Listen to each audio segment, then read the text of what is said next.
Esta conferencia comenzará a grabarse. No definiré en este seminario la tendencia de mirar los cálculos de calorimetría indirecta. Me refiero a Harry Benedict, me refiero a Ayrton John Turner, que son fórmulas que pues se necesitan para la indicación de cuántas calorías se generan o la necesidad de consumo para mantener un metabolismo basal. Bueno.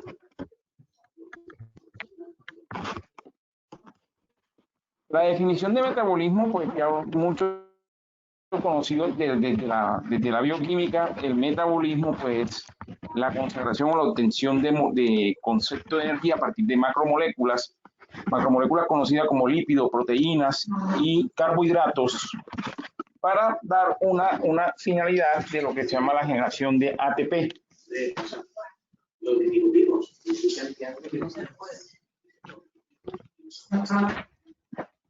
En este orden de ideas, la integración al metabolismo nos daría por decir que todas las rutas metabólicas van a llegar a confluir dentro de un solo mismo metabolismo, o sea, van a llevar a un mismo fin común, que es la generación del ATP.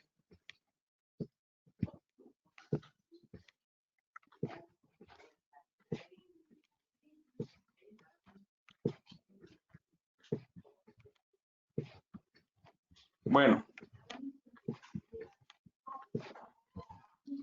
aquí vemos en este slide, comparto en este slide, pues trataré de quitar esta imagen de aquí, no sé.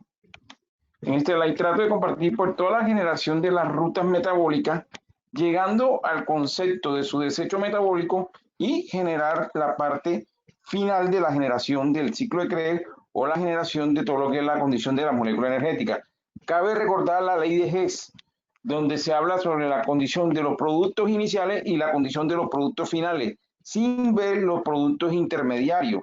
Ese es un punto de la biofísica que aporta a la bioquímica, hablando sobre la ley de Hess. O sea, es un concepto inicial de cómo las macromoléculas llevan una gran condición de varias enzimas o reguladores enzimáticos y cofactores enzimáticos que veremos más adelante para generar la producción de energía. Múltiples vías metabólicas. Entonces, vías que se pueden condicionar a ser catabólicas, o sea, destructoras, o anabólicas, generadoras de estructuras, y las vías de dualidad que se llaman vías anfibólicas. Dentro de las principales rutas metabólicas está la pentosa fosfato, la gluconeogénesis, la glucólisis, la beta-oxidación, que es la vía de la síntesis de los ácidos grasos, y también el ciclo de la urea, que también se podría decir que también está dentro de esa generación a partir del glutamato.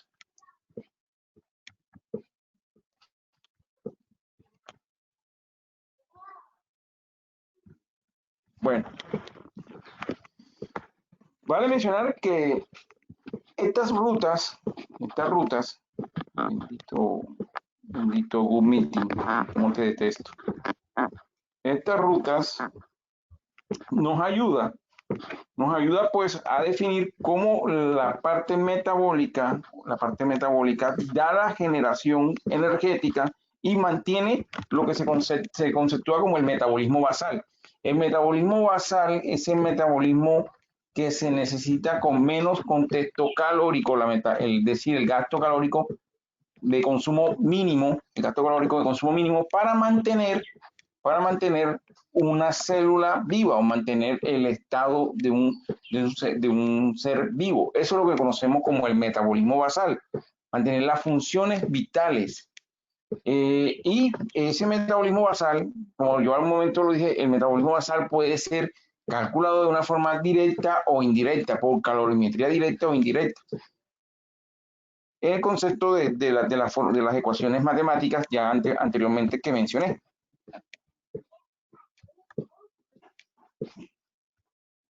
Y vemos cómo todo este conjunto de macromoléculas, proteínas, polisacáridos, lípidos, a través de todos los diferentes tipos de rutas llegan a la acetil-CoA y se integran al ciclo del ácido cítrico.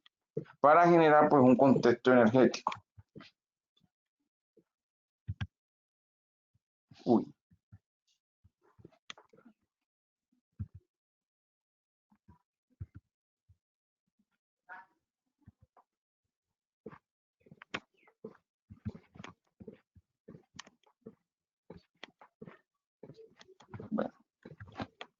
Bueno, entre las principales complicaciones, por así decir, de las vías metabólicas, que todavía no hay para ingresar a definir la importancia de por qué tenemos que entenderlo del concepto fisiológico para llevarlo a un punto de la fisiopatología, estaría la obesidad. La obesidad es el principal contexto de factores de riesgo cardiovasculares. Señores.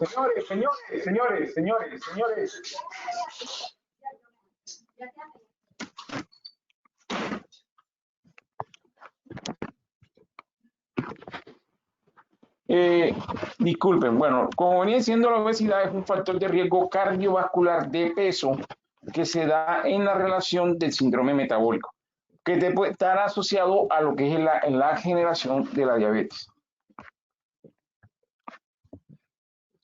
Después de una ingesta normal de comida, que uno tiene una ingesta normal de comida, esta comida pues se va a transformar en una generación energética, pues va a ser la condición para llevarse a lo que es la molécula principal de inducción energética, que es la glucosa.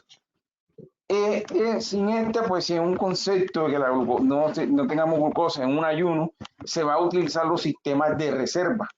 Sistema de reserva donde está primeramente todo lo que es la glucogenólisis, que es el almacenamiento de esa glucosa a nivel hepático, ya recordando la bioquímica, y generando pues de ese glucagón, transformando ese glucógeno, de glucagón, transformándolo a un concepto energético que sería la molécula de glucosa para generar la tendencia energética. Pero en caso de que se tenga, no se tenga la ingesta y se ha disminuido inclusive en la reserva de glucógeno hepático, se tiende a tomar otras vías que se llamaría pues la vía ya de la gluconeogénesis, o sea que es la formación de glucosa a partir de aminoácidos, un grupo de aminoácidos específicos que generarían lo que se llama el fenómeno energético. Pues aquí lo dice, a medida que se agotan las reservas de glucógeno, claro, el glucógeno hepático y también hay un glucógeno muscular, los aminoácidos son los que van a tender a generar ese concepto energético. Y ese concepto energético conocemos como gluconeogénesis.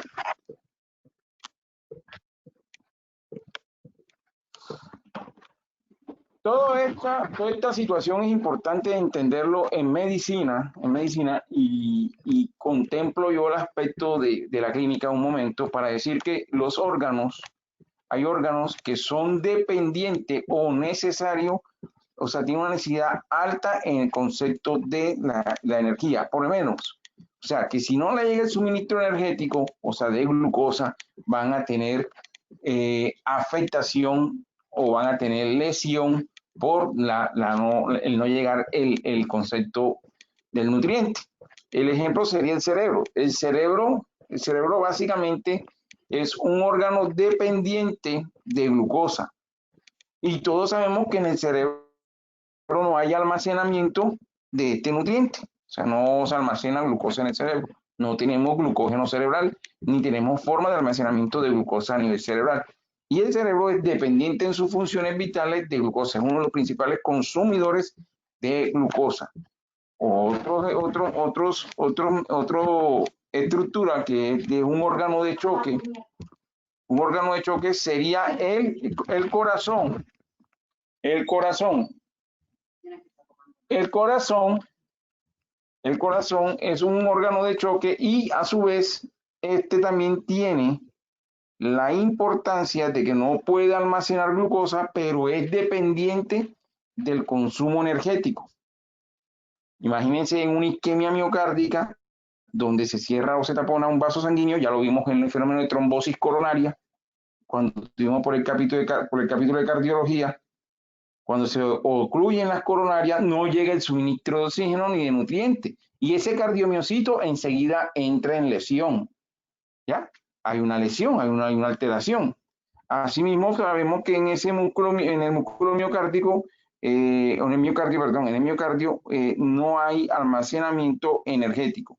Al no haber almacenamiento energético, pues lógicamente también es un órgano que hay que tenerlo como un órgano de importancia. Entonces, órganos que sí almacenan energía, por decir, el hígado, uno de los principales, como glucógeno, triacilgliceroles, triglicéridos, y también están los músculos algunos en reposo, pueden también almacenar el efecto de reposo. O sea, en reposo, pues, en estriado, pues ya pues lógicamente el músculo ya en actividad comienza a tener su consumo. Pero entonces el hígado es un gran órgano, por decir, de almacenamiento, y luego así a su vez vendría siendo, en su orden de idea, después se vendría por la beta oxidación o el triacilglicerol sería el consumo, y luego se pensaría ya en el músculo. O sea, así sería el orden de consumo energético en un estado de inanición severa, en estado de caquexias o de emanciación, que así se conocen los términos clínicos: caquexia, emanciación, y hablando del estado de inanición. Ya no estoy hablando de un concepto de los tipos de desnutrición, que ya habla de nutrición de Kwashiorkor o de nutrición de marasmática, que ya es es un capítulo que también se vio dentro de la bioquímica.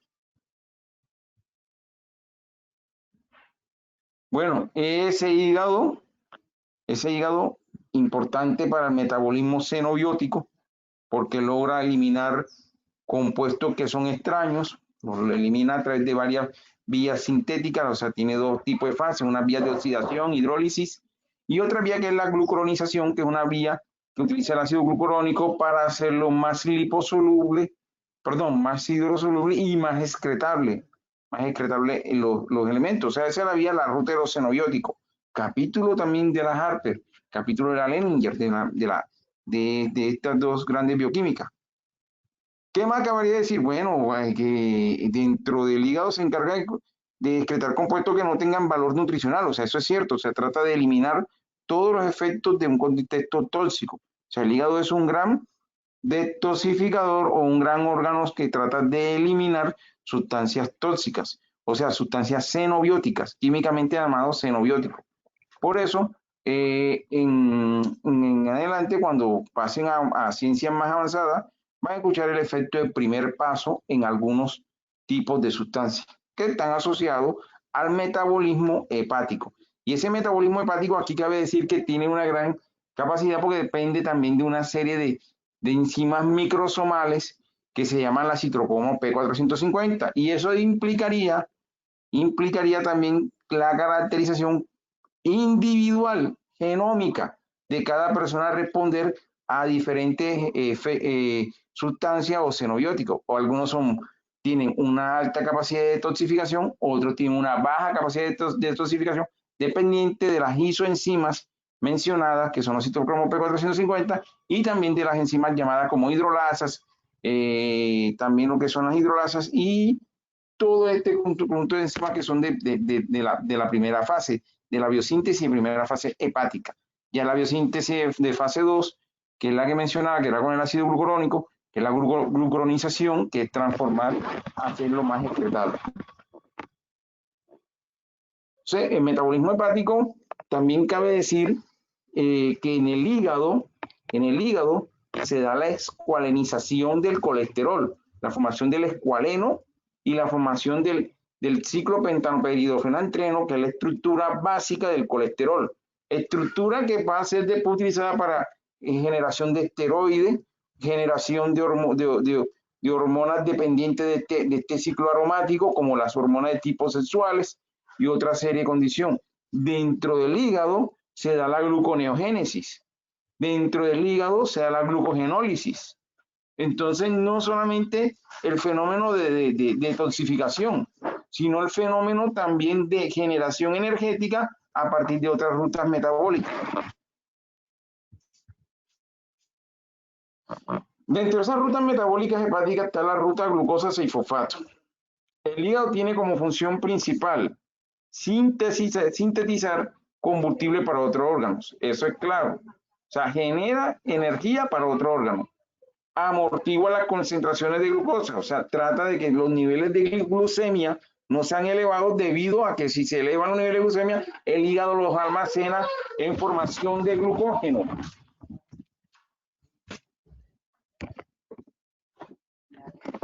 También tiene una condición de actuar sobre el nitrógeno o la condición de la transaminación y desaminación proteica, que lo hablaré más adelante dentro del concepto de aminoácidos y proteínas.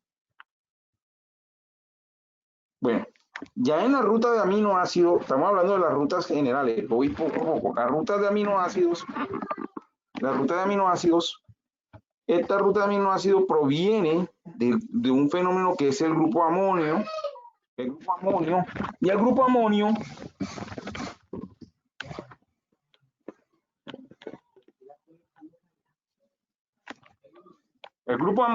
define la formación del ciclo de la urea. Recordad que el ciclo de la urea tiene unos pasos claves a través de la ornitin transcarbamilasa, la carbamolífero transcarbamilasa. ¿Qué vamos a decir? Entonces ahí es donde hablamos de la hiperamonemia. Eso lo vamos a dilucidar hoy en unos mecanismos paso a paso del ciclo de la urea.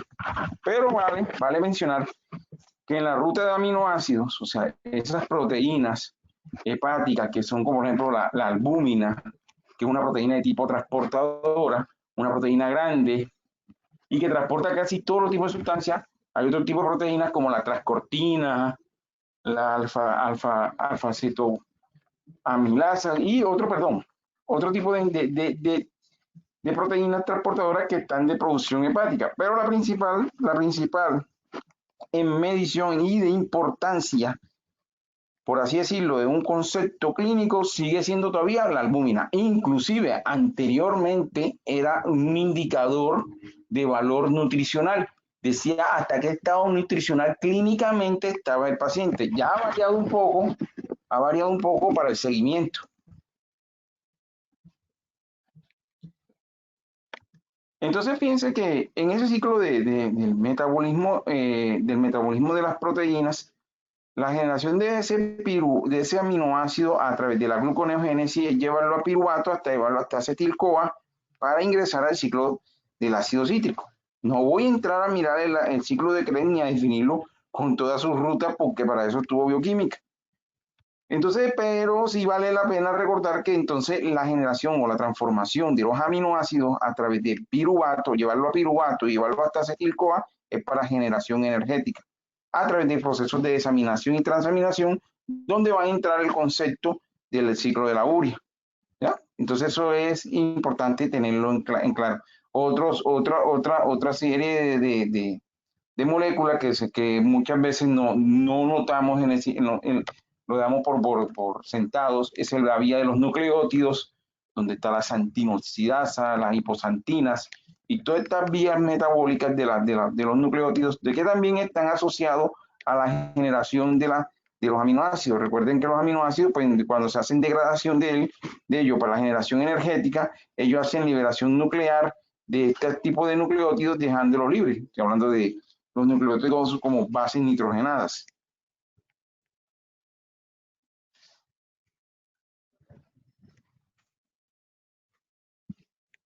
Ácidos grasos, que sería una de las rutas de la beta-oxidación, una de las explicaciones. Aquí solamente estamos hablando de una manera generalista, una visión general, cómo sería la condición. Los ácidos grasos por la beta-oxidación es una obtención rápida energética y tiene una importancia en la condición de a partir de ese ácido graso que es un triacilglicerol, que es un compuesto de un glicerol con un compuesto de un glicerol con 3 ácidos carboxílicos, se esterifique y cambie su estructura y cambie su condición química hasta llevarla a un proceso a través de un cofactor que es la nicotina adenina reductasa, llevarlo a la condición de acetil-CoA. Ahí, a partir de esta beta-oxidación genera los famosos cuerpos cetónicos. cabe darle una importancia clínica enseguida a esto, porque esta ruta metabólica de los cuerpos cetónicos es la que utiliza el paciente diabético, a pesar que tenga niveles de glucemia, pero recuerden que tiene un glucotransportador afectado, no integra el contexto de la glucosa al interior de la célula, y por lo cual metabólicamente no se consume la glucosa. Entonces parte de ahí a tomar la síntesis de ácido graso, la ruta de ácido graso para generar la generación de energía. ¿Y cuál es la ruta de ácido graso? La beta oxidación generando cuerpos cetónicos. ¿Cuáles son los cuerpos cetónicos? Hidroxibutirato y acetoacetato, que son los dos cuerpos cetónicos que se miden en sangre. Entonces, el paciente tiene altos niveles de glucemia y también tiene cuerpo cetónico. Y algo que hay que decir, estos cuerpos cetónicos hacen alteración de todo el fenómeno del pH sérico. O sea, que hace alteración de lo que viene siendo el estado de acidez y basicidad, metiendo al paciente en un estado de acidemia, de acidosis, de acidemia hasta evaluar una acidosis, inicialmente una acidemia. Dime. Entonces eso tendría que ver con, pues de ahí salen los cuerpos cetónicos que hacen presencia en la cetoacidosis diabética. Correcto, por eso es que es importante recordar estos metabolismos, porque es que explican el concepto de la fisiopatología a futuro. Ya usted sabe que si hay cuerpos cetónicos es porque hay una generación, están utilizando una vía alterna energética, que no es la glucólisis, ni es el ciclo, ni es la glucólisis, sino la generación de la vía de los ácidos grasos para generar los cuerpos cetónicos. Listo. Todo esto, la importancia es la generación energética. Finalmente, la compensación del metabolismo celular energético. Ya hablando un poco más, decir que el metabolismo muscular, como un punto de partida, hay que decir que el piruvato, los ácidos grasos, el cuerpo cetónico, todo esto se oxidan en la mitocondria del tejido muscular. ¿Para qué? Para inducir lo que se había dicho, la generación de energía, la formación de ATP. Y si uno vuelve acá, otra vez, si usted entra en todas las diapos, usted ven que siempre en el ciclo de Krebs, la generación de la fosforilación oxidativa, que es la generación de la ganancia para generar la molécula energética. ¿Ah? Siempre entrando en el mismo ejercicio, con la producción de CO2, ¿cierto? La producción de agua, y de aquí entraría otra serie de fenómenos de la anhidrasa carbónica y otro metabolismo, otro contexto que sería ya de otra función que hace la alteración del pH. Pero bueno, no ahondemos ahí, solamente me interesa dejar en claridad en este diálogo que hasta donde he llegado, que la beta oxidación es la generación de cuerpos cetónicos a partir de ácido graso, así como ya fuimos viendo los anteriores en cuanto a la gluconeogénesis, es la producción a partir de un aminoácido, la producción de energía para llegar hasta piruvato.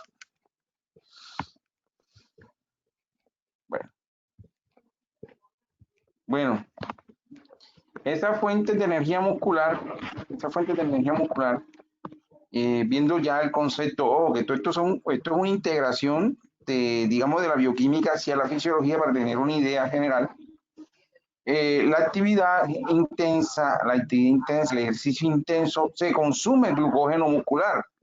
Este glucógeno muscular hace la generación de lactato. ¿Ya? Este lactato, ya ustedes saben que el lactato es una condición que puede ser almacenado o integrado a la condición muscular, generando, pues, digamos, el fenómeno de tetania muscular o contracción en espiga en los músculos. En alguna persona hay un metabolismo que es interesante, que es el de la fosfocreatina, es un aminoácido, tiene un grupo fosfato, que es liberado cuando hay necesidad.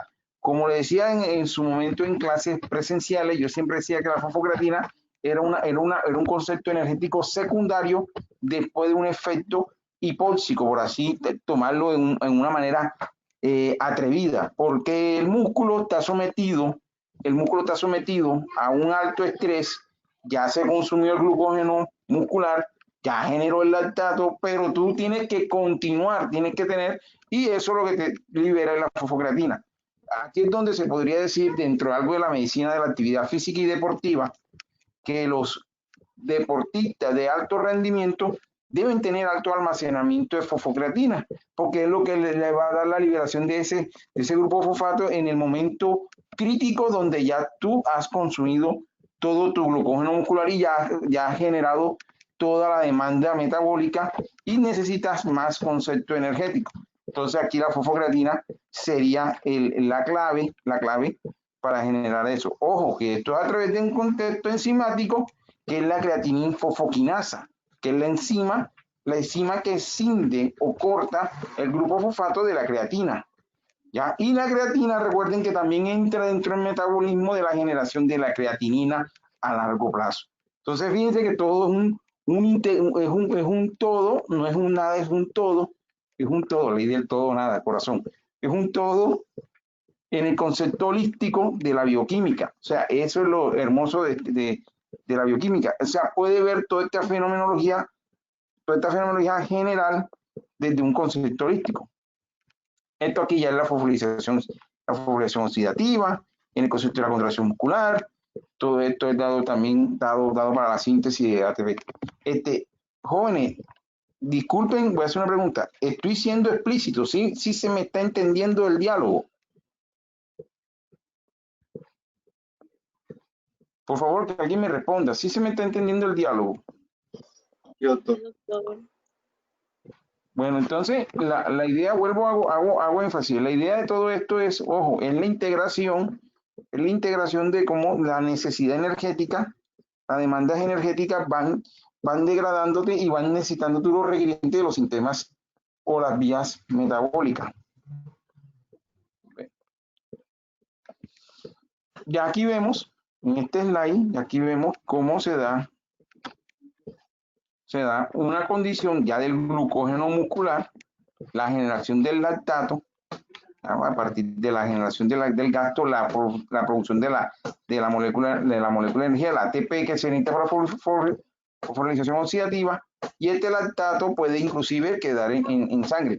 Ojo que el lactato tiene un comportamiento de lactatoacidosis y es medible el lactato a nivel clínico en los gases arteriales. Importante para entender el lactato como un bloqueo celular metabólico, porque estás metiendo ya la respuesta de una respuesta no por oxígeno, o sea, una respuesta hipóxica, por así decirlo, por un contexto que el lactato es un bloqueo celular, o sea, en un concepto de medición clínica, pero ya en la condición fisiológica, en su consumo es la condición del glucógeno muscular consumiéndose de la generación energética y la producción ya del lactato. Si hay gluconeogénesis, pues ya la gluconeogénesis se necesita un aminoácido de índice glucémico, por lo menos la glicina, la prolina o la serina, que son aminoácidos específicos que pueden ayudar, o la alanina, pueden generar estos fenómenos. Doctor, dígame. Pregunta. Que nombró la fosfocreatina. Ajá, yo tengo va a tener que ver después, creo que con la creatinina. Entonces, sí, claro. Una necesidad muscular, digamos, tiene que ver entonces con una enfermedad renal. Bueno, mírate la gran pregunta que acabas de generar. Es un escenario interesante. Si yo tengo un fenómeno de liberación de fosfocreatina y estoy generando creatinina, la creatinina, o sea, el ejercicio intenso puede generar una elevación de la creatinina. Eso puede ser cierto dentro de un concepto fisiológico, no estamos hablando de un concepto patológico. Porque ya si hay liberación de otro tipo de proteínas, como es la mioglobina no es filtrable, y ojo, la mioglobina sí daña los túbulos, entonces ahí daría una lesión tubular, entonces ya la cuestión cambia. Entonces, pero la fosfocreatina sí hace, al requerir el aumento de la condición energética, tú vas a tener la tendencia a generar el concepto de energía. Bueno, mira lo que dice aquí en esta presentación, esta diapositiva. Digo que otra fuente de ATP para el músculo es la fosfocreatina. ¿Cómo? Miren, otra vez digo, hay un grupo fosfato acá arriba, se escinde, o sea, se rompe por la creatininfosfoquinasa, ACPK, que es la creatinquinasa, ¿verdad? Acá está. La creatinquinasa rompe este grupo fosfato y fíjense que acá no queda presentado. De acá queda un grupo amino, un carbono quiral central con otro grupo amino, un etil, ¿cierto? Y aquí pues ya una condición. Fíjense que la creatina es un aminoácido porque tiene un extremo carboxi, aquí un carboxi, ¿sí? Y un extremo amino, o sea que es un aminoácido. Es un aminoácido. Ese sería el concepto de fosfocreatina, o sea, la generación o la liberación de ese grupo fosfato para la generación en la ganancia de este ADP a ATP y ni por pérdida de grupo fosfato. Esa sería la condición de explicar la ecuación química o la formulación química que tenemos aquí al frente. Entonces, pero es fácil de entender lo que siempre que usted tenga. Fosfocreatina es una forma alterna de producción energética muscular. Bueno, habíamos dicho que el cerebro no almacena glucógeno, ya, lo había dicho así atrevidamente, pero bueno, dicen que sí tiene almacenamiento. Lo que sé decirle es que el cerebro, la hipoglicemia le es deleteria o dañina al cerebro, o sea, le hace lesión. Por eso es que en los pacientes, perdón, no puedo hablar de pacientes, en las personas que hacen fenómenos hipoglicémicos, por ejemplo, que se pasen de una administración de una insulina, por así decirlo, vamos a poner un ejemplo clínico, por favor, permítanmelo. Si le ponemos insulina a un paciente y pasamos la dosificación o cualquier droga que baje la glucosa, este paciente va a producir hipoglicemia, va a hacer afectación cerebral, o sea, le va a afectar el cerebro. Pero en un paciente normal, o sea, en lo fisiológico, en donde estamos, que recibe la glucosa, su cerebro hace su contexto celular de la fosforilación cíclica a través de todos los metabolismos celulares y su producción de CO2.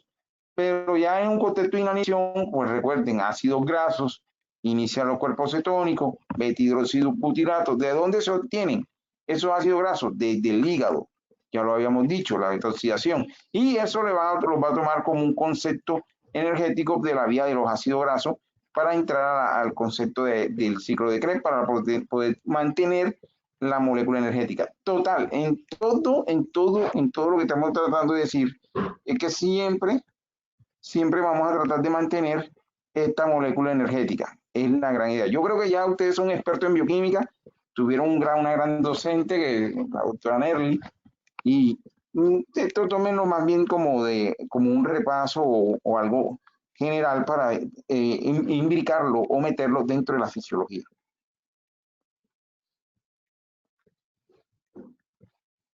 Bueno, ya el concepto de hipoglicemia, aquí hay unos niveles en un paciente, una persona, perdón, que puede variar desde 100 hasta 60, ya cuando habla de 60 hacia abajo, ya hay sintomatología presente en el concepto de la disminución de esos niveles de azúcar.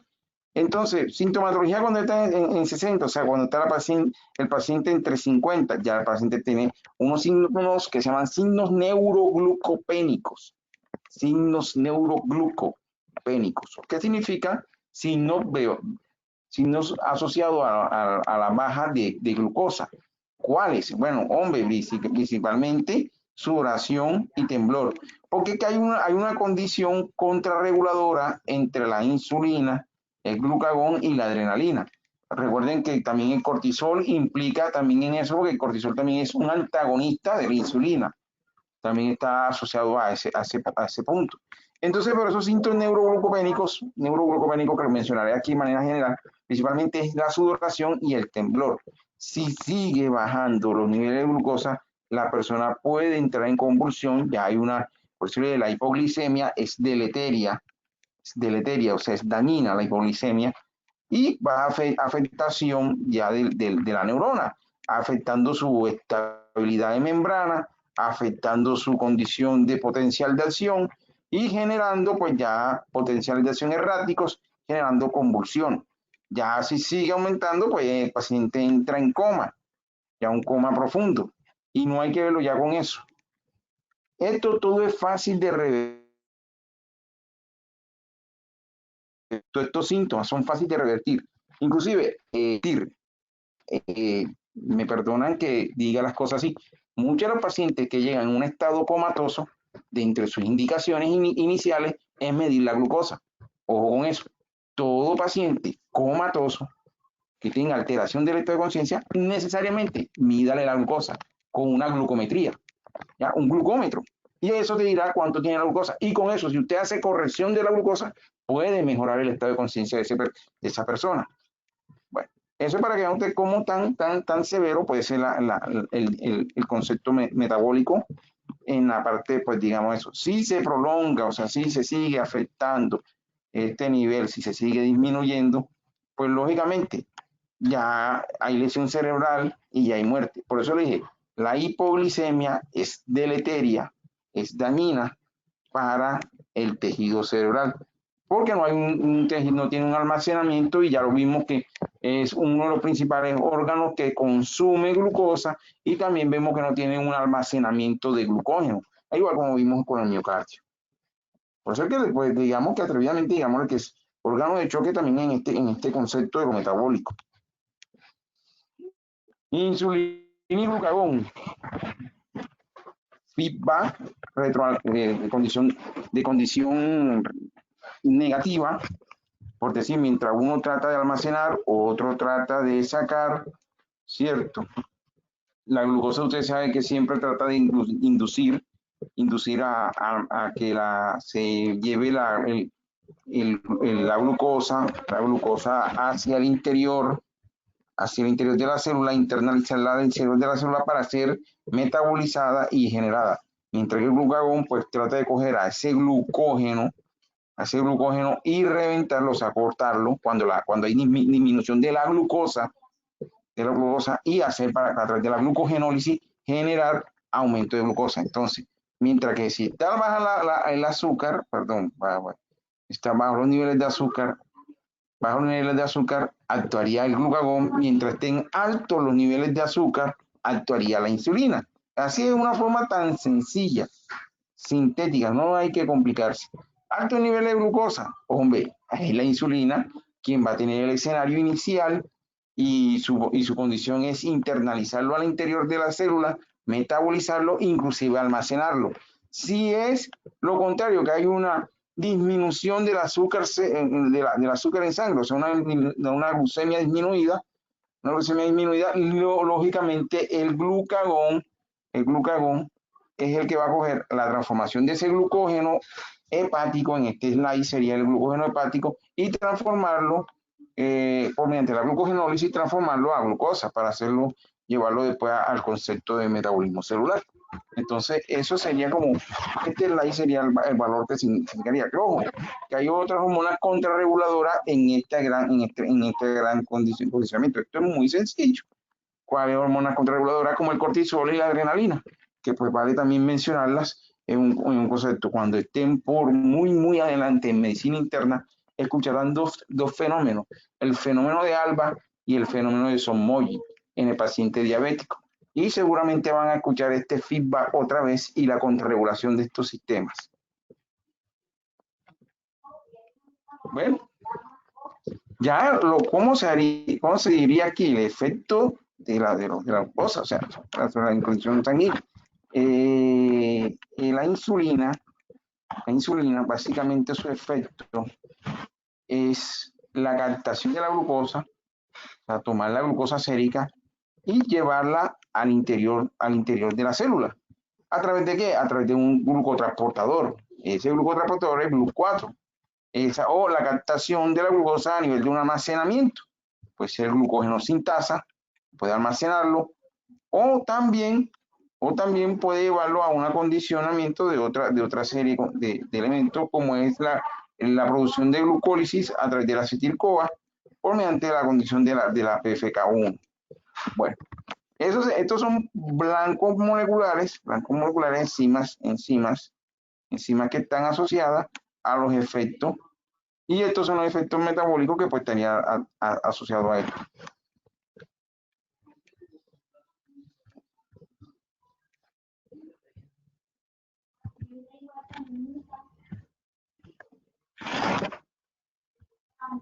¿Y dónde quedé? Ay, me salí.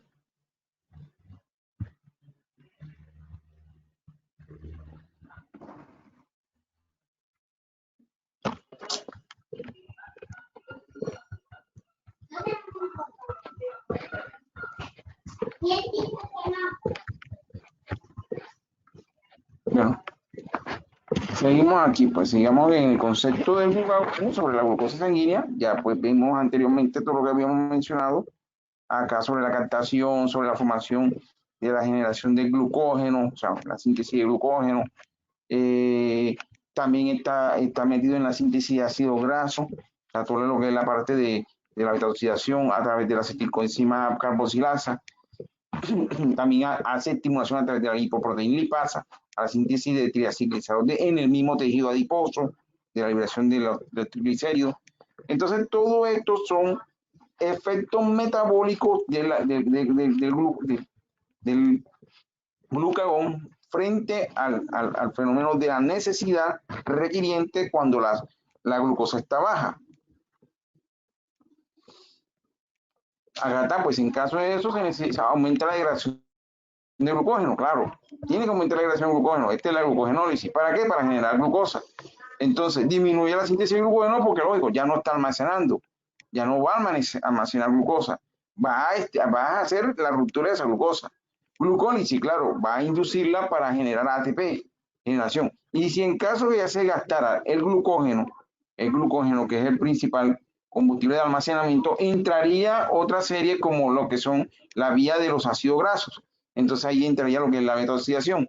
Si en caso de que ya la movilización y el metabolismo de ácidos grasos no logre inducir, ya se haya agotado también por una condición de reserva en una inanición prolongada, podría entrar ya el metabolismo de los aminoácidos, en donde ya cabe mencionar la gluconeogénesis, que es para la particularidad de la generación de la glucosa. Ya todo esto anteriormente lo habíamos mencionado en algunas rutas metabólicas. Ya, la concentración de metabolitos, entonces, en un estado de inanición o de ayuno, básicamente es la disminución de la glucosa, va a haber una glucosa sérica disminuida, pero puede haber aumento de los cuerpos cetónicos, o sea, cetonemia. Esto es un concepto de la fisiología normal. Ya, y los ácidos grasos, pues, lógicamente, van a estar en condición disminuida porque se están consumiendo en cuanto al tejido.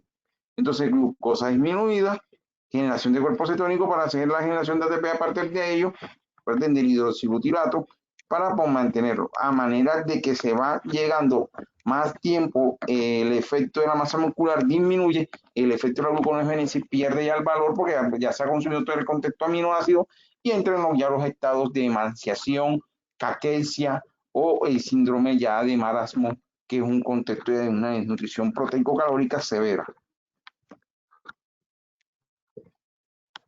Déjenme corregir esto aquí, por favor.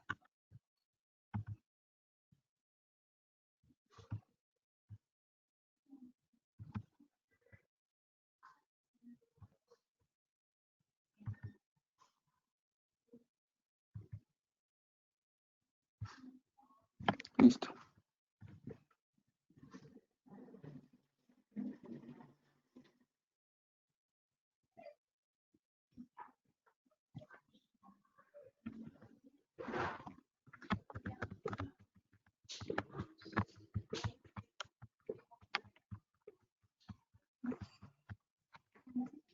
Bueno, esta parte de los ácidos grasos a través de la tendencia de las rutas metabólicas interconvertibles, o sea que es la ruta, ya digamos que es un concepto anfibólico, es cuando usted tiene, por ejemplo, en la necesidad que los carbohidratos estén en exceso, usted no requiera consumirlo, o sea, no quiera consumirlo, ese carbohidrato, ojo, ese carbohidrato se va a almacenar como glucógeno, principalmente. ¿Dónde? Hígado y en un concepto muscular. Y se puede generar, ojo, y se puede generar la lipogénesis. ¿Qué es la lipogénesis?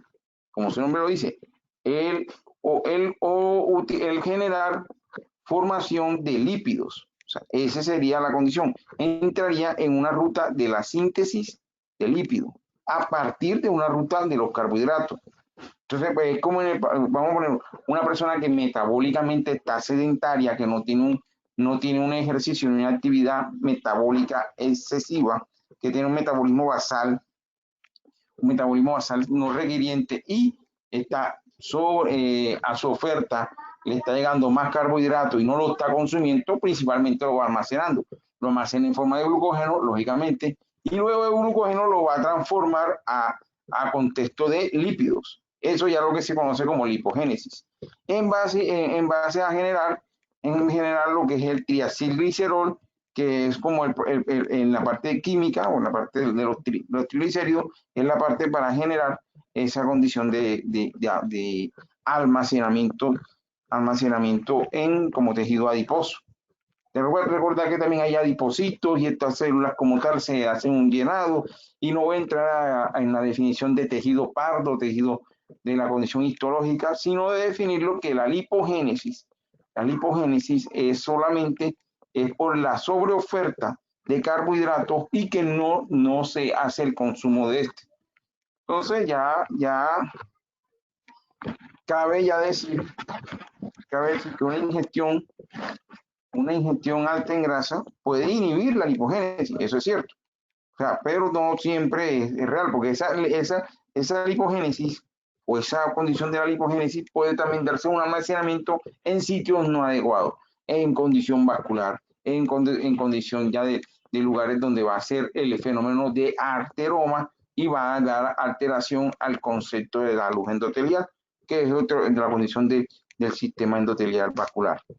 Entonces es importante reconocer que esa necesidad metabólica de ese metabolismo basal energético, uno tiene que tenerlo sobre una base calculada para saber hasta dónde cuántas kilocalorías requiere la persona para llevarla a no pasarse o no sobrepasar, no sobreestimar para no hacer inducción de lipogénesis. Eso es un concepto meramente de nutrición, meramente de la nutrición fisiológica, de una nutrición enfocada.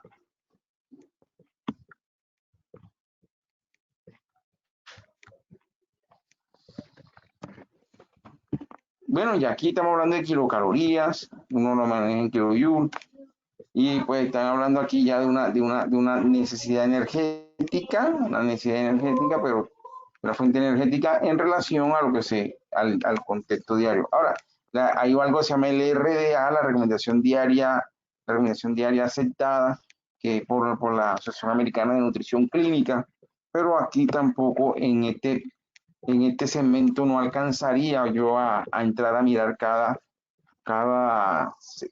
elemento o nutrimento para saber cómo se va a dar en su condición de recomendación. Lo que sí le puedo decir a manera sencilla, es que si vemos en el slide, en este slide vemos que el triacilglicerol en un hombre de 70 kilos normal, digamos, con relación al índice de masa corporal, que ese es otro punto que también tocaría haber visto aquí, pero bueno, no nos alcanza el espacio.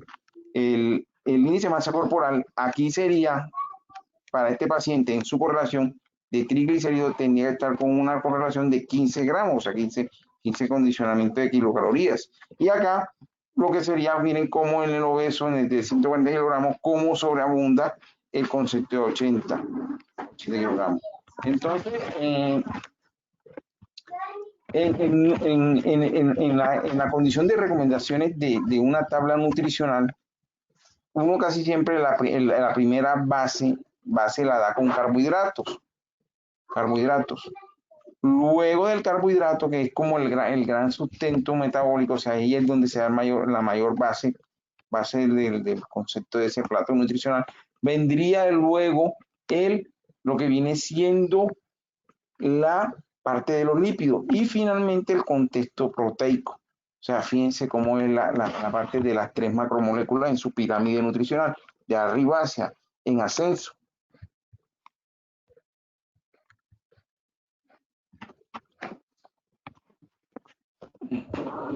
Ya esto lo habíamos visto antes, ya lo habíamos hablado de la formación de los cuerpos cetónicos,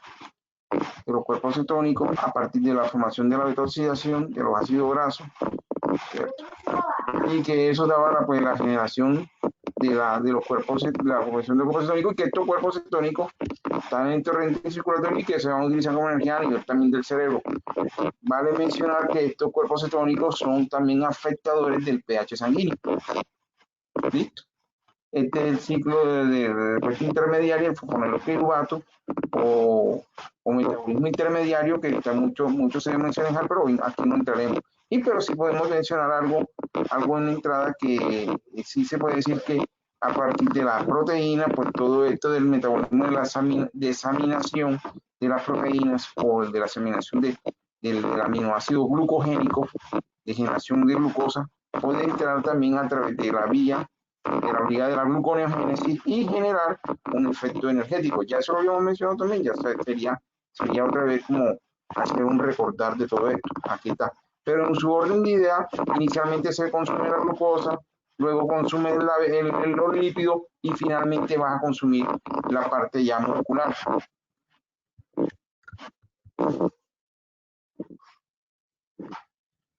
En grande y en negrilla, el sistema nervioso central requiere concepto energético, siempre lo requiere.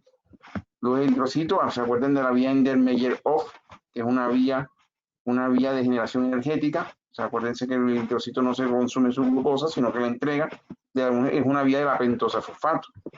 Ya eso fue mencionado en su momento. El cerebro metaboliza los cuerpos cetónicos en el caso de inanición, en caso de que haya un ayuno prolongado, y para satisfacer alrededor del 20% de su energía energética que le suministraba la glucosa. ¿Listo? ¿Qué está ocurriendo? En una ingesta o en una condición postprandial, posabsorción, aumento de la glucosa sanguínea, ¿qué se libera de las células beta? La insulina. ¿Para qué? Para hacer el transporte de la glucosa a la célula, para generar la glucólisis, para comenzar la glucogénesis, para hacer la vía de la pentosa fosfato. Este sería en el concepto de una ingesta. No hubo comida, inanición. Tenemos la glucosa disminuida, se libera el glucagón, se hace glucogenólisis y se hace gluconeogénesis. Esa sería la parte inicial.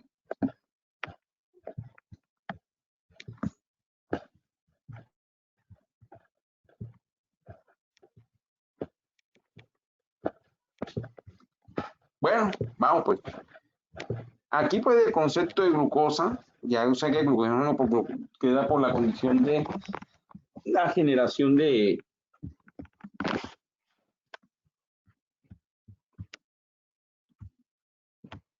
buenas tardes. Ajá.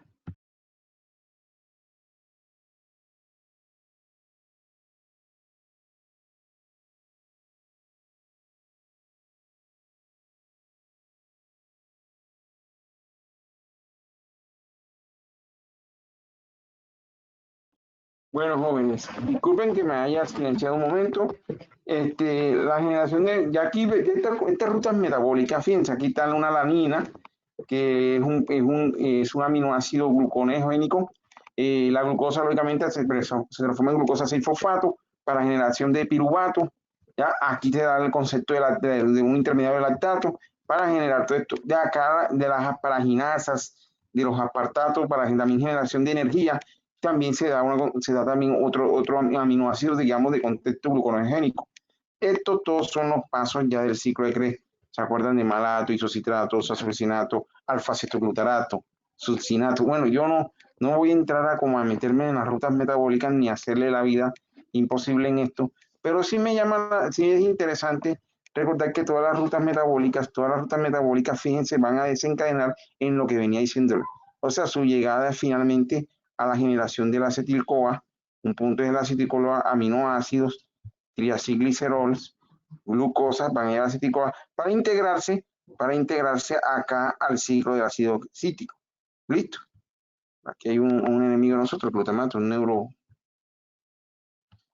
neurotoxicidad.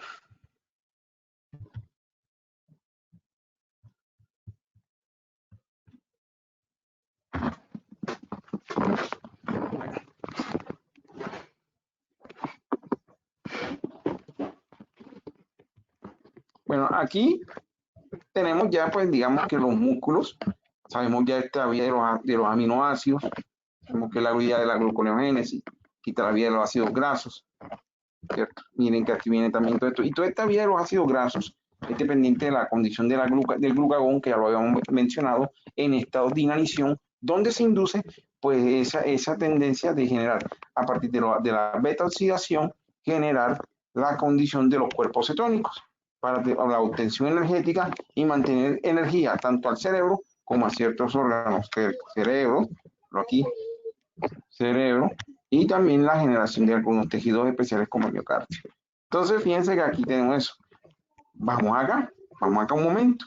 Entonces, fíjense que la glucosa disfosfato puede generar condición tanto en contexto aeróbico o anaeróbico. Aquí en el contexto anaeróbico, pues ácido láctico, ya lo habíamos dicho, yo lo había dicho de una manera muy atrevida, como dije anteriormente, que la presencia de lactato es la presencia de hipoxia, por así definirlo.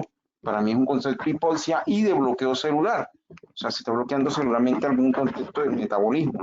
Entonces, para generar la generación energética. Entonces, y es un marcador clínico que lo van a conocer más adelante. Pero en el momento del día de hoy, o sea, lo que yo les quiero decir es que esta glucosa 6-fosfato se va a transformar en ácido pirúvico para también entrar dentro del concepto de todo el fenómeno de la glucólisis y luego entrar a la vía del ciclo del ácido cítrico. Y, como siempre, encuadrado todo en el contexto de este gran órgano que es el riñón, Los glucotransportadores, la insulina, que es un glucotransportador que necesita fosforilación para poder hacer una fosforilación, y que esa hace que a su vez se genere, o sea, haga la apertura de GLUT4 a partir de la presencia de insulina, hacer la apertura de GLUT4, ¿para qué? Para que se haga la internalización de la glucosa y que a su vez se haga la utilización de la glucosa o la formación del glucógeno, ya sea ya con una condición.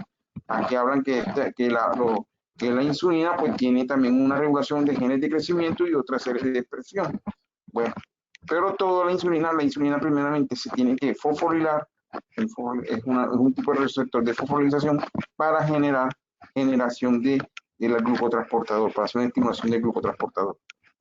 Es una forma sencilla de ver este mecanismo de la insulina.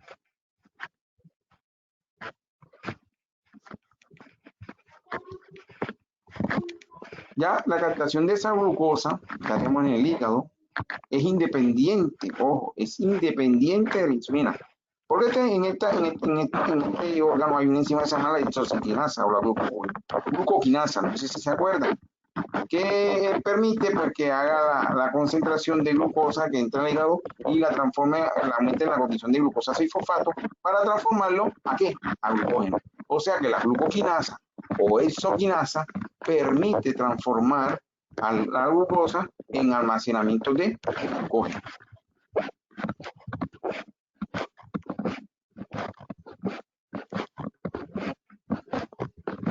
Ya el tejido adiposo, en relación con la insulina, estimula la captación de glucosa y la conversión de ácido graso. Por eso que se decía en su momento que cuando las rutas metabólicas, cuando hay un sobreexceso de carbohidratos en la condición dietaria, tiende a la obesidad a la persona. ¿Por qué tiende a ganar peso o obesidad? Porque es que la misma insulina hace que se haga la captación de glucosa y que esa glucosa se transforme en ácido graso a través de una formación de ésteres, o sea, una formación de sales, una esterificación. Y eso es lo que se hace, la inhibición, también insulinación, inhibición de la lipólisis, o sea, de la degradación de este mismo ácido graso. Eso sería una explicación, vuelvo y digo, muy básica para definir por qué la insulina puede hacer estimulación entre los factores de la obesidad. Claro que aquí hay una serie de sustancias que no se mencionan, que son las anorexia, la leptina y otros anoxerigénicos que no entramos a mirar, la sincretina y otra serie de moléculas. Porque ya es de una fisiología más de una fisiología endocrina. Recordemos que estamos haciendo es una introducción del metabolismo a la fisiología.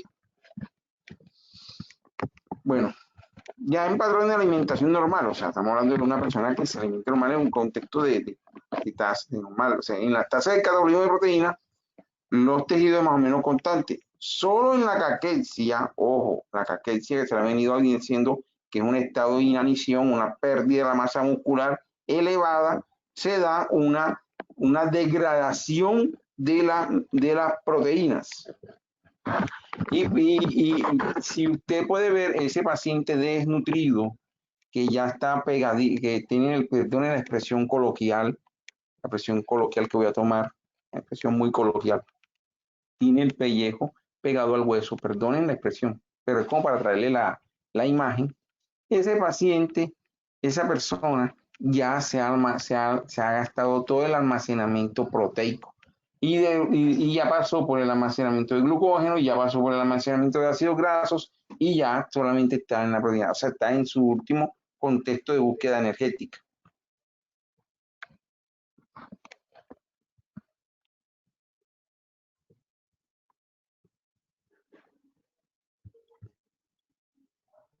Ya lo habíamos mencionado anteriormente, vuelvo a hacer intervención en el mismo punto y con la misma tabla. El cerebro no almacena, el músculo cardíaco no almacena. Ojo, listo. Los demás órganos, pues ya ahí sí te ve que siguen almacenamiento.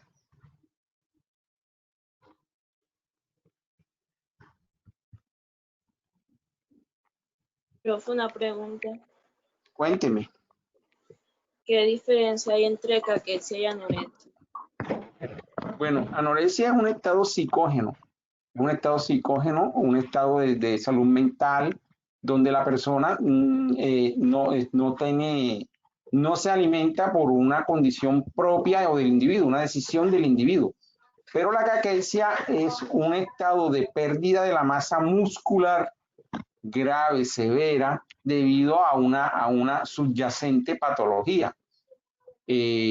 Pongamos un ejemplo, también en un imaginario, el VIH, el paciente VIH en fase SIDA, en su clasificación C3, este paciente puede llegar a ser caquético, o esos pacientes con desnutrición proteico-calórica marasmática, la que presentan los niños del África, ¿ya? Esos niños llegan en su estado de pérdida de masa muscular porque ya se ha consumido todo. Entonces la anorexia sí hace caquexia, la anorexia sí hace caquexia, pero es por un estado psicógeno, un estado de una enfermedad de salud mental, mientras que la caquexia es un llegar por una patología subyacente, que puede ser por cualquier otra patología, no necesariamente de salud mental, puede ser infecciosa como en el contexto de VIH o de desnutrición por la disminución de la ingesta calórica. ¿Quedó claro? Sí, doctor, gracias. Bueno, listo. Entonces, mira, aquí están los 20 aminoácidos esenciales que tenemos que obtener de la dieta. Hay 12 que no son esenciales. Esto es una condición de la Harper. Yo pienso que todo el mundo se lo ha leído, no está. No voy a entrar en aminoácidos aromáticos, aminoácidos. No voy a entrar en esa sentencia hoy. Aminoácidos sulfurados o sulfurados. Hoy no voy a entrar en eso. Pero lo único que sí le voy a decir es que estos aminoácidos, los que voy a mencionar, son los que se dan para el contexto de la búsqueda energética. Entre estos, glutamato. Glutamato, por fin algo positivo de este señor. A través de la glutamato deshidrogenasa se cataliza, hace una amidación reductiva. ¿A qué? A un alfa-cetoglutarato. Aquí está. Es un levogirroglutamato. Se hace una reducción, ¿cierto? Fíjalo aquí. ¿Y cómo reduce? Perdiendo el grupo ¿qué? Amino, liberación de urea. Muchas veces esto en el borde de cepillo del riñón sucede, recuerden eso. Y también a nivel de lo que es la glutamina a nivel intestinal. Pero bueno, ahora mismo lo que me interesa es que recordemos entonces que la síntesis de glutamato en obtención energética es por la glutamato deshidrogenasa produciendo el alfa-cetoglutarato, que es uno de los intervenientes en el ciclo de Krebs. Recuerden que el ciclo de Krebs está el alfa-cetoglutarato.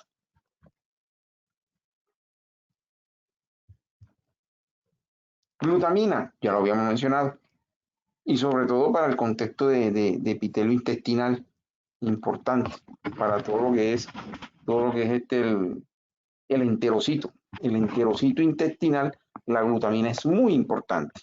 Pero bueno, entonces, ¿qué vemos aquí? Bueno, la misma sentencia, sino que entre glutamato y glutamina es los dos grupos amino, pierde uno, realmente hace un oxi, grupo oxi, una ganancia de oxígeno y a su vez queda como L-glutamato, es un glutamato.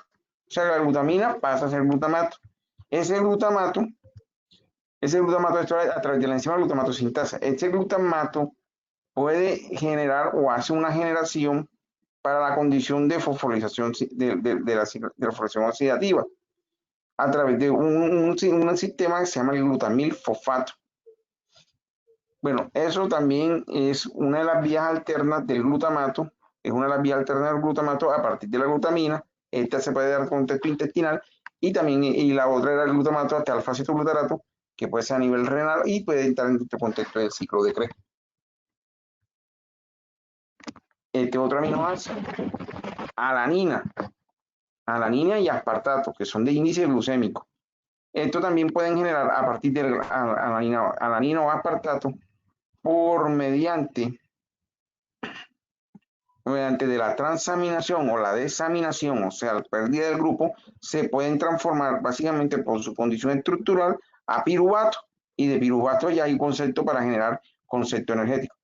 Entonces, fíjense que aquí también se hace una ganancia a partir de esto del alfa-cetoglutarato o los salicetatos, que también es un precursor o un intermediario del ciclo de Krebs. Y esta es la base para generar la gluconeogénesis, o sea, la generación energética a partir de los aminoácidos.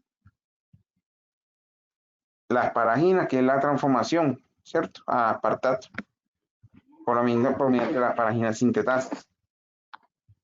Sí, este también va a dar también el concepto, va a dar también la situación de generar una producción energética mucho menos, o sea, menos contexto, pero sí se encuentra también en la situación a nivel de concepto intestinal, muchas veces de la parte de asparagina sintetasa.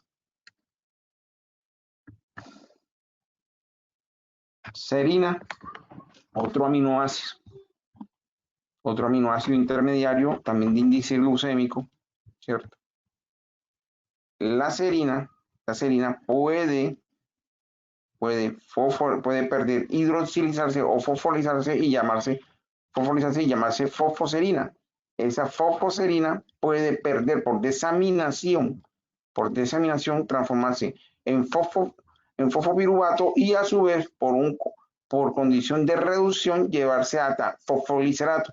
Ojo, todo esto también son precursores también del metabolismo del ciclo de Krebs. Todo a partir del aminoácido de serina. Solamente perdiendo, primero fosforilando, luego desaminando y luego examinando, luego entra en el contexto de fosfolicerato por un contexto de la reductasa.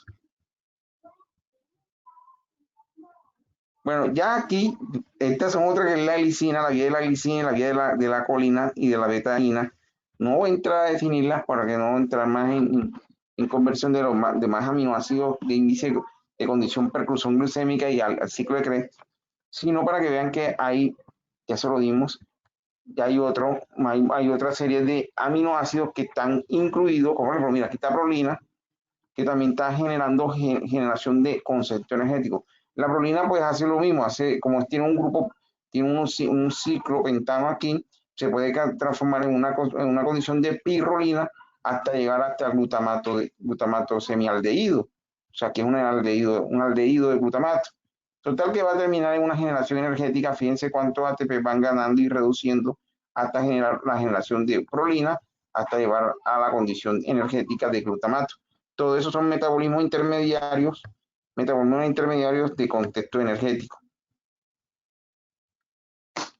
¿Cómo vamos hasta ahí? ¿Está claro? ¿Se ha entendido? Jóvenes.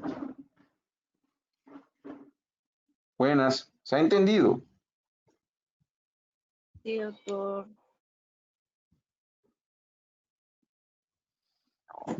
Sí, doctor. Ok.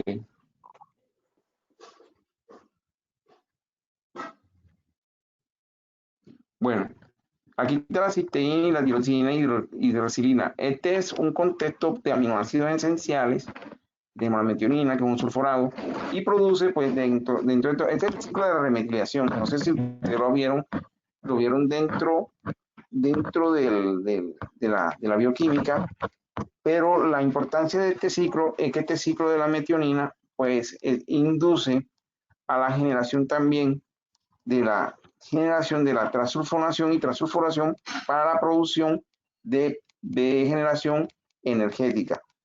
Este aminoácido por eso es de contexto esencial porque es necesario para mantener estos productos sulfurados.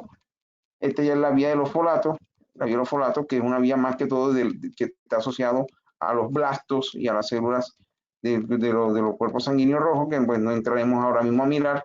Ya este es de síntesis, como dice, de DNA y proliferación. Por eso es que esta vía es la que está asociada a todo lo que son las megaloblastias en cuanto a la condición de los glóbulos rojos.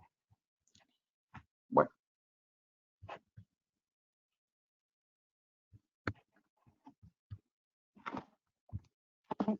Estos son aminoácidos gluconeogénicos. Saltándonos un poco ya la parte de metabolismo intermediario de la gluconeogénesis, ya se dieron cuenta que están varios aminoácidos, incluidos no solamente salanina, la prolina, serina, asparagina, aspartato, glutamato, glutamina.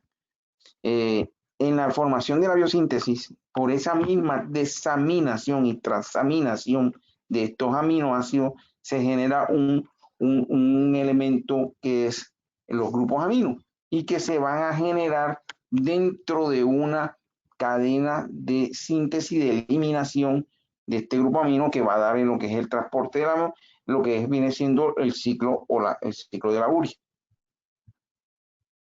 Ya todo, pues aquí está el grupo amino, vemos que hay una reducción de este grupo, o aquí pues una transformación del glutamato al alfa-cetoglutarato, ya lo habíamos visto, como un intermediario, y así hay muchos otros, digamos que aminoácidos que hacen este fenómeno. Transamina porque desplaza su grupo amino de un grupo, se lo dona, le hace una donación a la otra molécula, por así decirlo, es una transferencia del grupo amino. Y finalmente todo eso es para llevar ese alfa-cetoglutarato, llevarlo hasta un concepto de llevarlo hacia el piruvato. Fosfato de piridoxal, que es de verdad importante, la vitamina 6, B6, importante como un donador, un transportador de grupo amino. Ya eso es lo que se acuerdan de la base Chief, que se da en la parte de bioquímica, recordar esa parte. Y el fosfato de piridoxal, más que todo, hace una producción de un cetoácido más una piridoxamina. Eso es lo que hace básicamente eso, que es aquí donde está, a partir de este carboxilo y acá a partir de este fosfato, la liberación de este fosfato, y aquí está pues el contexto ya central de un grupo nitrogenado. Desaminar, no transaminar, desaminar significa quitar el grupo amino, liberarlo, aquí ponemos el ácido glutámico, para producir un cetoácido. Totalmente esto se retira aquí y se transforma en un carboxilo a través de la ganancia de esta molécula de agua y liberando acá a un ion amonio. Esa es la desaminación. Y básicamente esa desaminación está mediada para la formación de los alfa-cetoglutaratos y también la parte de generación de, por así decirlo, aminoácidos con índice glucémico o aminoácidos que entran en la gluconeogénesis.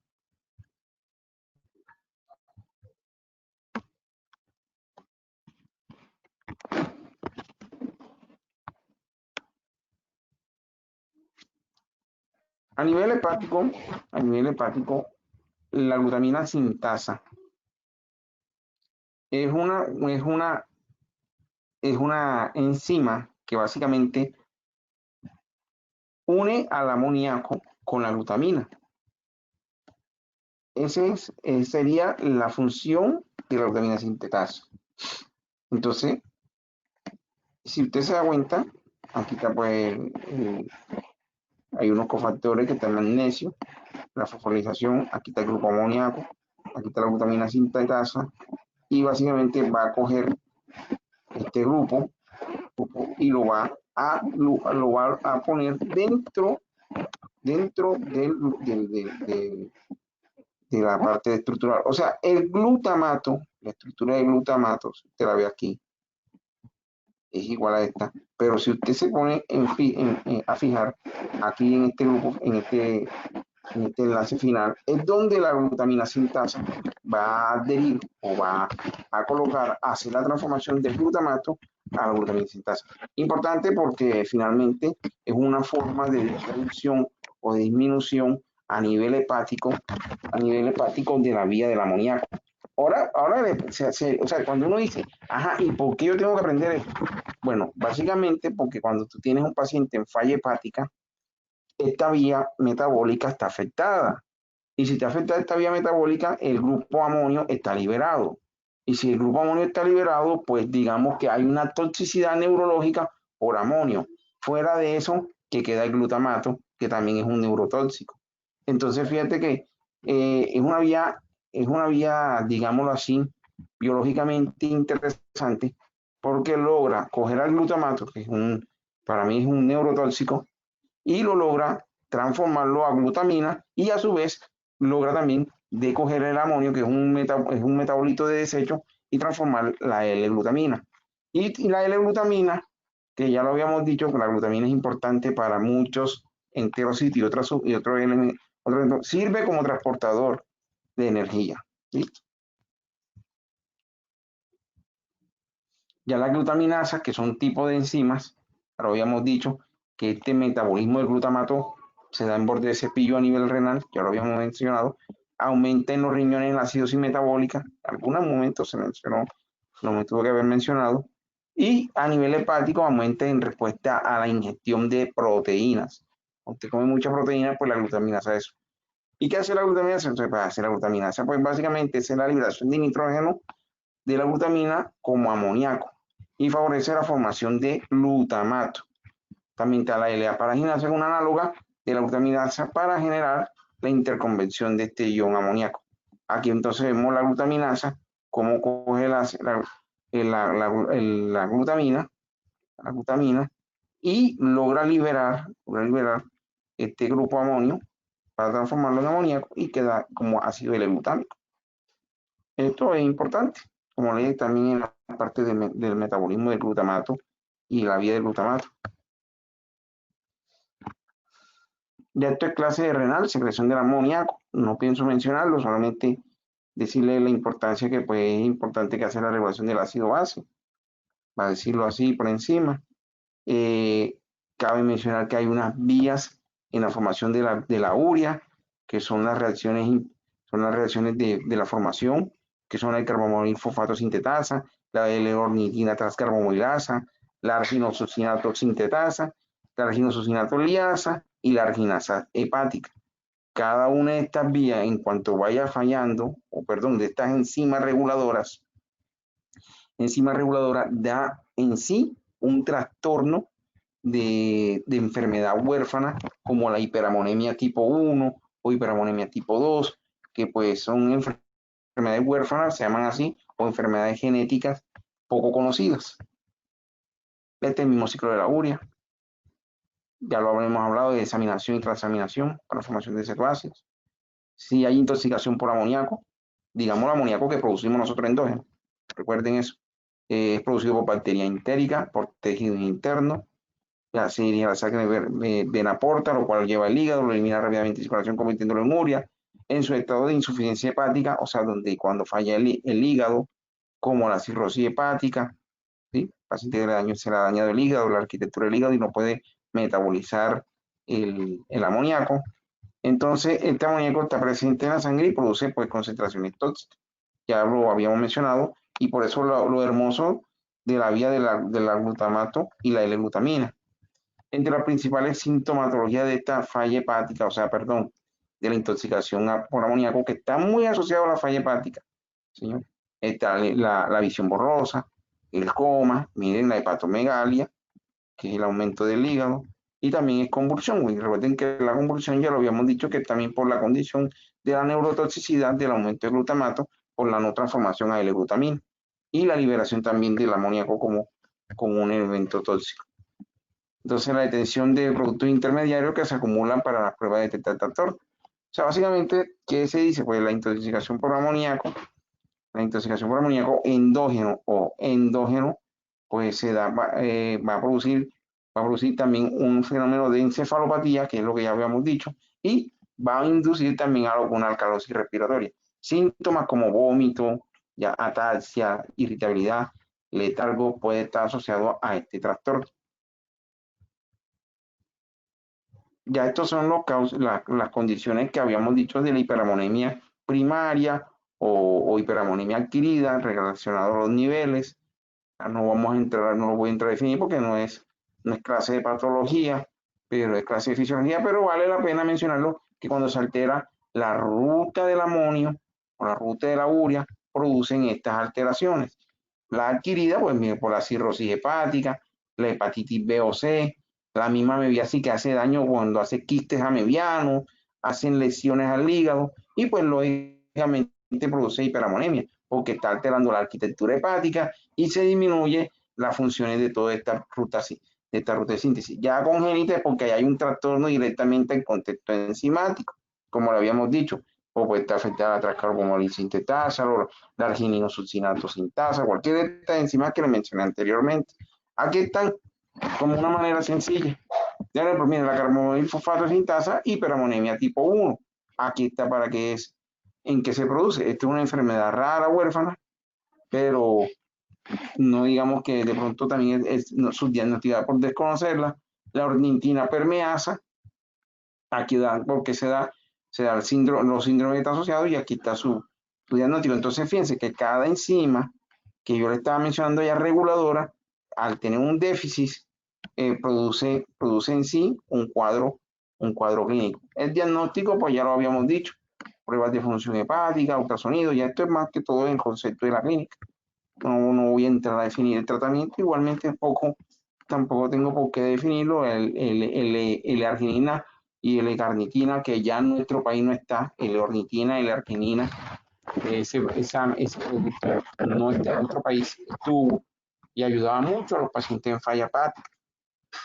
Lógicamente, lo sacaron del mercado, pero bueno, doloroso, pero así es la situación. Ya esto es proteína plasmática, ya la mencioné anteriormente, hablando sobre su condición.